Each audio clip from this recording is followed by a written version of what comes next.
धर्म। इन मनुवादियों को एक बार बाबा साहेब ने कहा था कि हे मनुवादियों, आप कितनी भी कोशिश कर लेना, लेकिन 21वीं सदी नीली होगी, वो डॉक्टर भीमराव अम्बेडकर की होगी। जय जय जय जय जय जय जय जय, जब तक सूरज चांद रहेगा। और हम भीम राष्ट्र बनाना चाहते हैं, वो क्यों हमें डराना चाह रहे हैं? वो हमारी भावनाओं को आहत कर रहे हैं। हम संविधान के अनुसार देश चलाना चाहते हैं। जिस भारत का संविधान इस देश के अंदर लागू है, हम तो उसी के अनुसार चलाना चाहते हैं। वो हमारे सपने तोड़ रहे हैं, क्योंकि उनके पेट में दर्द है। वो बौद्ध धर्म से बौखलाए हुए हैं। वो चाहते हैं कि अगर यहाँ पर बौद्ध धर्म आ गया तो यहाँ पर पाखंडवाद खत्म हो जाएगा। फिर इन मनुवादियों की दुकानें कैसे चलेंगी? तो यहाँ का ही है ना, बौद्ध धर्म यहाँ का ही है, लेकिन यहाँ व्यवहार में वो ब्राह्मण धर्म को फॉलो करते हैं। एक एक मंदिर पे न जाने कितने करोड़ करोड़ रुपए खर्च करते हैं, लेकिन जब कहीं बुद्ध विहार बनाने की बात आ जाए तो वहाँ अड़ंगा लगा देते हैं, क्योंकि वहाँ पर भगवान बुद्ध के विचार पढ़ाए जाएंगे, वहाँ बाबा साहेब के संविधान की बात होगी। आरोप है आपने हिंदू देवी देवताओं का अपमान किया है। नहीं, हमने कोई अपमान नहीं किया। जो 5 अक्टूबर को अंबेडकर भवन में प्रोग्राम हुआ, ऐसा आरोप लगा रही है बीजेपी आप? बीजेपी तो पता नहीं क्या क्या आरोप लगा रही है और लगाएगी। आगे भी आप देखते चले जाना। मैं ये मानती हूँ कि कल एक FIR आप पर ना हो जाए। क्यों आपने राखी रावण का इंटरव्यू लिया? क्यों डॉक्टर सेहरा बोध का इंटरव्यू लिया? आपके ऊपर भी FIR करनी चाहिए, क्योंकि यहाँ जो ये सत्ता है उसे लेने के लिए आप आजाद नहीं हो। आप आजाद तो बोल तो रहे हो, देखियो। तो आपको डर भी लगा है? जब मैं आजाद हूँ, जब सरकार के खिलाफ नहीं बोलते, मनुवाद के खिलाफ बोलते हैं, पाखंडवाद के खिलाफ बोलते हैं। हम सरकार के खिलाफ नहीं बोलते। अगर ये सरकार संविधान के नियमों को अच्छे से फॉलो कर ले तो हम संविधान के तरह उनके गुण गाएंगे। जो भी सरकार वहाँ की चुप्पी है इस पूरे मामले पर, क्या कहना? वो तो केजरीवाल जी जाने। केजरीवाल जी चुप क्यों बैठे हैं? शायद उनकी कुर्सी के पाए हिल गए हैं, क्योंकि हिल गए हैं, मजबूत हो गए हैं, हिल गए हैं। क्योंकि जब ये देश आजाद नहीं हुआ था तो गांधी जी को भी ये डर सता रहा था। मैं बाबा साहेब से ही जोड़कर बात करती हूँ। तो जब लंदन के अंदर बाबा साहेब ने हमारे लिए 2 वोट का अधिकार और हमारी अलग पहचान मांगी, तो यहाँ पर मनुवादियों का तख्ता हिल गया और गांधी जी सख्ते में आ गए कि अगर मैंने ये अछूत आजाद कर दिए तो ये चारों वर्णों की जो व्यवस्था है, चातुर्वर्ण व्यवस्था, ये नहीं बचेगी। लेकिन बिना अछूतों के भारत आजाद नहीं होगा। तो वही बात आज केजरीवाल की है, बिना बहुजन समाज के। क्यों में ऐसा क्या है जो इन्हें दिक्कत हो रही है? बहुत कुछ है, आप पढ़ लेना, वो तो उनसे पूछो। आप बाबा साहेब के आप पढ़ लेना, फिर एक FIR आप मुझ पे करा देना कि राखी रावण ने बताई थी। आप तो डर रही हैं। मैं कह रही हूँ कि पहली प्रतिज्ञा बाबा साहेब की मेरी नहीं है। मैं ब्रह्मा विष्णु महेश को ईश्वर नहीं मानूंगा और ना ही उनकी पूजा करूंगा। मैं राम और कृष्ण को ईश्वर नहीं मानूंगा और ना ही उनकी पूजा करूंगा। तो जब ऐसी प्रतिज्ञा बाबा साहेब ने दिला दी तो उनके पेट में वो भक्त हो सकते हैं, लेकिन हम अनुयायी हैं। हम बाबा साहेब के भक्त नहीं हैं, हम बाबा साहेब के अनुयायी हैं। तो भक्त तो आंख बंद करके जो कुछ भी कहा वो मान लेते हैं और कुछ पढ़ते हैं नहीं। तो केजरीवाल जी संविधान को पढ़ें और बाबा साहेब को पढ़ लें और फिर बात करें। तो फोटो लगाने से काम नहीं चलेगा। नहीं, फोटो लगाने से काम नहीं चलेगा। जब चुनाव आते हैं तो हर पार्टी इस समाज की वोट लेने के लिए बाबा साहेब की फोटो लगाती है, क्योंकि वो जानते हैं कि ये लोग बाबा साहेब की फोटो देखकर ही वोट देंगे। वो तो केवल वोटों के लिए बाबा साहेब को यूज करते हैं। यूज कर रहे हैं केजरीवाल बाबा साहब को? हाँ, ऐसा ही है, चेहरा सामने आ गया। अगर यूज नहीं कर रहे होते तो वो आज हमारे माननीय राजेंद्र पाल गौतम जी के साथ खड़े हुए नजर आते। तो कर दो। हम बाबा साहेब के वंशज हैं, हम बुद्ध के वंशज हैं। हम इस धर्म में हम किसी का नाश नहीं करेंगे। हम यहाँ मानवता लाएंगे, वो नाश करे। तो मानवता केजरीवाल नहीं ला रहे हैं। अभी तो आप कह रहे हैं कि वो नाश करेंगे। श्री राम का जो नाश कर रहे हैं तो वो मानवता कैसे लाएंगे? मुझे समझ नहीं आती ये बात कि एक तरफ तो आप कहते हो कि वो कंस के वंशज हैं, वो नाश कर देंगे। नाश करने वाले कंस के वंशज हैं कौन? किन की तरफ इशारा है केजरीवाल का? वो तो केजरीवाल जी जाने। मैं राजनीतिक बातों पे नहीं बोलती। बोलती तो बहुत है। नहीं, मुझे राजनीतिक बातों पे बोलने की कोई ज्यादा चीज, वो तो आप बुलवाते हो। मैं तो मिशन की बात करती हूँ। आप पे आरोप है, आप हिंदू धर्म को कमजोर कर रहे हैं। किसने लगाया है आरोप? अरे आरोप लगाना है तो लगाओ, लेकिन मैं तो फिर भी आह्वान करती हूँ, हे भारत के बहुजनों, छोड़ दो हिंदू धर्म। अभी तो आपने मैं ये आह्वान छोड़ दिया है, मैंने छोड़ दिया कभी का। कब छोड़ दिया?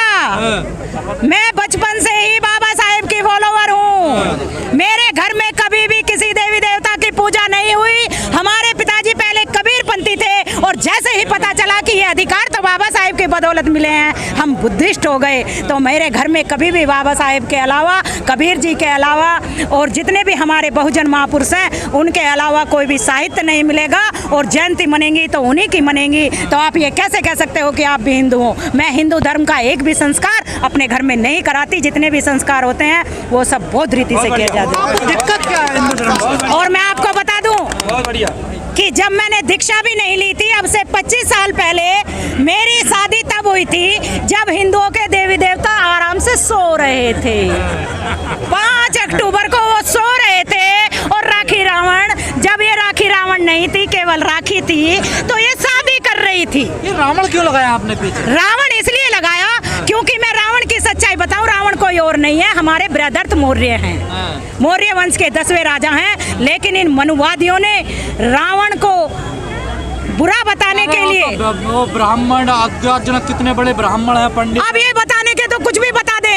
इन्हें लिखने वाले सब ब्राह्मण हैं, कथा सुनाने वाले सब ब्राह्मण हैं। हमारे समाज को तो पढ़ने का अधिकार नहीं था। ये अधिकार तो बाबा साहेब ने दिलाया। बाबा साहेब ने सारा इतिहास निकाला, और तभी तो इन लोगों को डर था। और एक बात, क्योंकि यहाँ बहुत सारे चैनल हैं, तो मैं एक बात फिर इस मीडिया के माध्यम से कहना चाहती हूँ कि बाबा साहेब को भारत के अंदर संस्कृत नहीं पढ़ाई, क्योंकि इन मनुवादियों को डर था कि कहीं ये डॉक्टर अंबेडकर संस्कृत पढ़ गया तो ये सारे हमारे धर्म ग्रंथ पढ़ लेगा और इस मनुवाद की धज्जी उड़ा देगा। इसलिए बाबा साहेब जर्मन गए, और जर्मनी भाषा में पहले जर्मन भाषा सीखी, फिर वहाँ बाबा साहेब ने जर्मनी भाषा सीखने के बाद वो संस्कृत सीखी। और जब भारत में आकर बाबा साहेब ने इनके धर्म ग्रंथ पढ़े, तो बाबा साहेब को पता चला कि हमारे विनाश का कारण ये धर्म ग्रंथ हैं। एक तरफ मोहन भागवत कह रहे हैं कि जाति मुक्त देश बनाना है, दूसरी तरफ अगर घड़े से एक बच्चा पानी पी लेता या मूछ रख लेता तो उसकी हत्या की जाती है।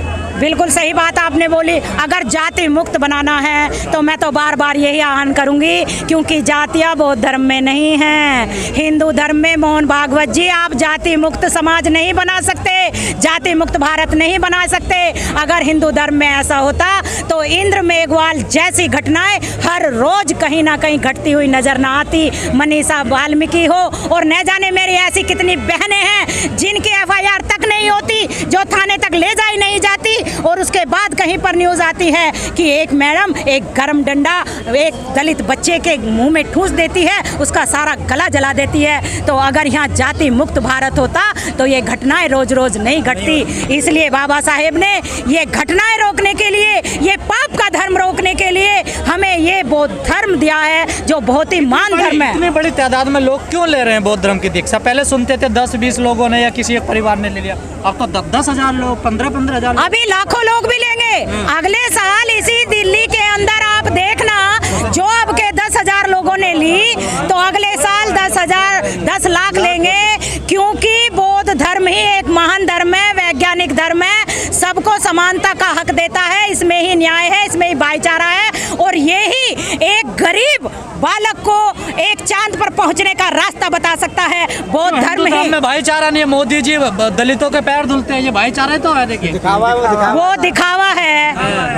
अगर हिंदू धर्म में भाईचारा होता तो फिर जब एक दलित बेटी के साथ कोई शादी कर लेता है ऊंची जाति का लड़का, तो उसे मार क्यों दिया जाता है, या उनके घर वो रिश्ता लेकर क्यों नहीं आते हैं? ऐसी तो हर समाज में होती है ना घटनाएं। ऐसी नहीं होती हर समाज में। जब एक बौद्ध के पास जाता, वहाँ जाति नहीं पूछी जाती, वहाँ कहा जाता है कि आप कौन हो। अगर वो ये कहते हैं कि बौद्ध है, भाईचारा बांट रहे हैं। दिल्ली में कोई दलित नहीं मिला, गुजरात से एक दलित को लाए हैं वो, और अपने घर पे खाना खिलाया। देखिए, इसलिए ही तो गांधी जी भी वाल्मीकियों के घर जाते थे, बकरी का दूध पीते थे, लेकिन वाल्मीकि गांधी जी के पास जो वो बकरी होती थी वो गांधी जी की नहीं होती थी, वो दूर से लाते थे और कहते थे मैं वाल्मीकि के घर खाना खाता हूँ। और जो बकरी लाते थे गांधी जी के लोग, तो उन्हें काजू बादाम खिलाए जाते थे एक बकरी को, और फिर गांधी जी उसका हाँ, सब ढोंग खाने पीने, ये सब दिखावा है।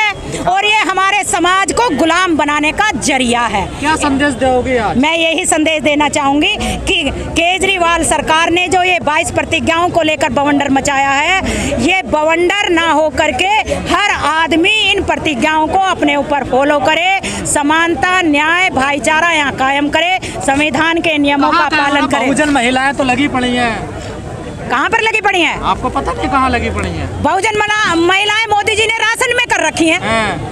मोदी जी 4 दिन से बड़ी तैयारी चल रही है, वो मामला आज खत्म हुआ जाकर करवा चौथ का।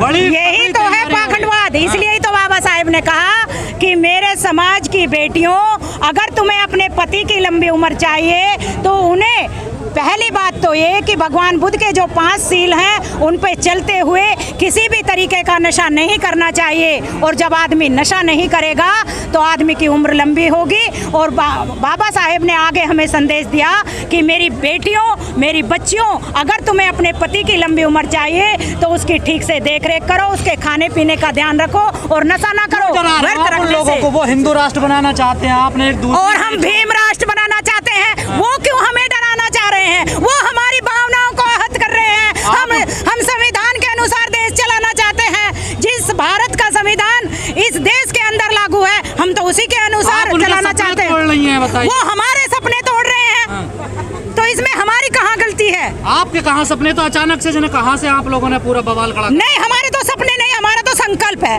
संकल्प है, हमारा तो संकल्प है इस भारत को बुद्धमय बनाना। हमारी सुन लीजिए, एक लाइन हमारी सुन लीजिए। भारत के संविधान में जो 4 नियम हैं, समता, स्वतंत्रता, न्याय और भाईचारा।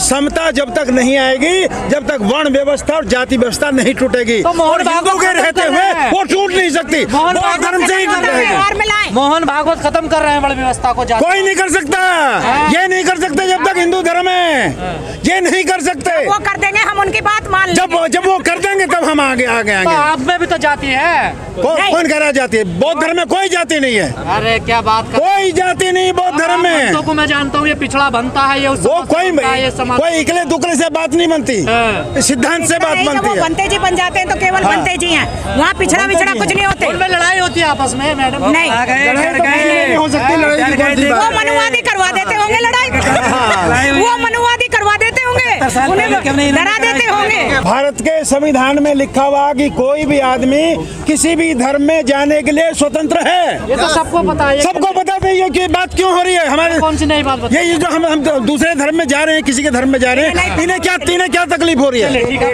आप ये बताओ।